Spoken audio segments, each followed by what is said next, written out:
Morning बच्चों, चलिए आज देखते हैं हम साइंस का एक टॉपिक एनर्जी। ठीक है, जो कहां से स्टार्ट है, वर्क, एनर्जी एंड पावर, जिसमें हम वर्क को पढ़ चुके हैं। आज पढ़ेंगे हम एनर्जी के बारे में। एनर्जी की बात करें तो डिफाइन कैसे किया जाएगा एनर्जी को?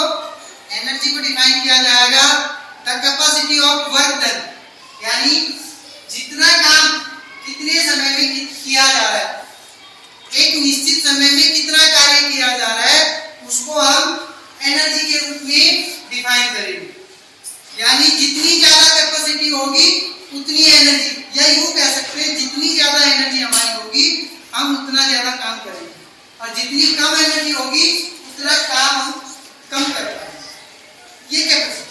अगर एनर्जी की बात करें यूनिट की, तो एनर्जी की जो यूनिट होगी वो यूनिट होती है आपकी जूल। देखिए, एनर्जी की बात करें, यूनिट की हम बात कर रहे हैं तो जो यूनिट है वो जूल है, जबकि जो वर्क की जो है यूनिट हमने पढ़ी थी वो वर्क की यूनिट क्या थी? जूल थी। अगर क्वांटिटी की बात करें तो एनर्जी कैसी क्वांटिटी है? एनर्जी एक प्रकार की स्केलर क्वांटिटी है। Scalar quantity means scalar quantity की क्वांटिटीज होती है जिनमें केवल और केवल मैग्नीट्यूड होता है, डायरेक्शन वहां पर शो नहीं हो पाती। जिसमें डायरेक्शन शो नहीं हो, केवल मैग्नीट्यूड हो, वो क्या कहलाएगी? आपकी स्केलर क्वांटिटी। ठीक है, इसके बाद बात करते हैं type of energy. Type of energy की यदि हम बात करें तो बहुत सारे टाइप्स है, जैसे heat energy, light energy, electrical energy, mechanical energy, kinetic energy, potential energy. ये सारे एनर्जी के फॉर्म्स हैं। ठीक है, यहां पर हम मेनली 3 एनर्जी के बारे में पढ़ेंगे जो हमारी सिलेबस में दिए गए, जिसमें सबसे पहले हमारी जो एनर्जी की फॉर्म है वो है काइनेटिक एनर्जी।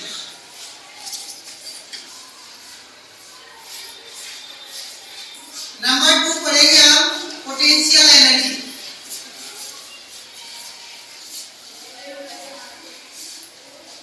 और नंबर 3 है हमारी मैकेनिकल एनर्जी।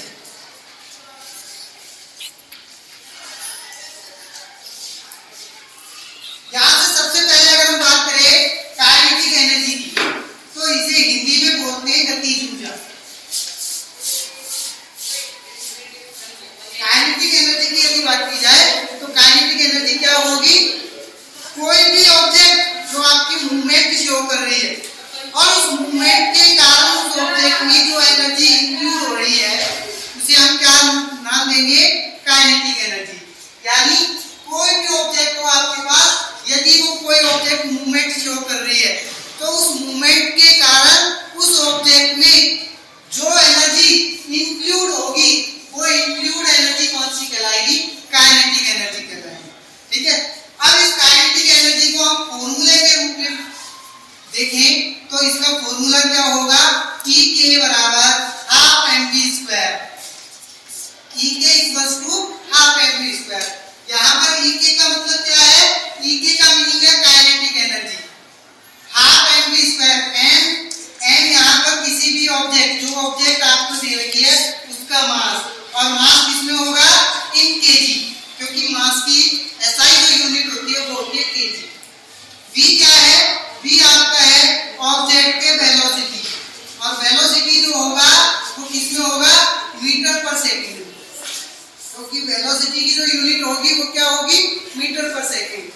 जैसे मान लीजिए आपके लिए कोई एक क्वेश्चन आ गया कि एक कोई ऑब्जेक्ट है जिसका मास 5 केजी है, 5 केजी की कोई ऑब्जेक्ट है और उसे 10 मीटर पर सेकंड की वेलोसिटी से फेंका जा रहा है।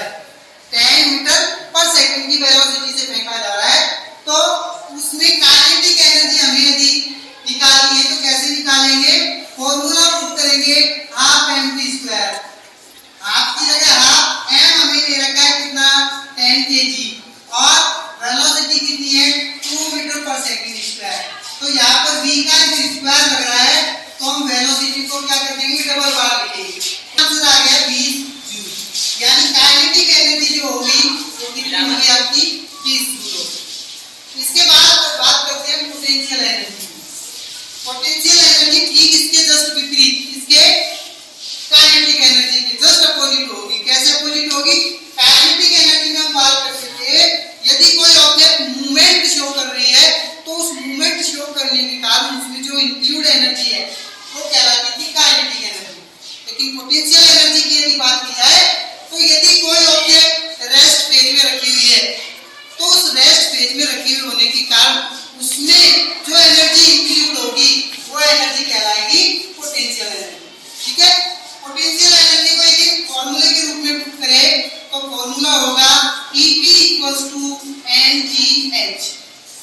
यहाँ पर m ऑब्जेक्ट का मास है, g क्या है? g यहाँ पर ग्रेविटेशनल एक्सीलरेशन जिसकी वैल्यू कितनी होती है? जिसकी वैल्यू होती है 9.8 मीटर पर सेकंड स्क्वायर, जिसको हम इजी करने के लिए कितना ले सकते हैं?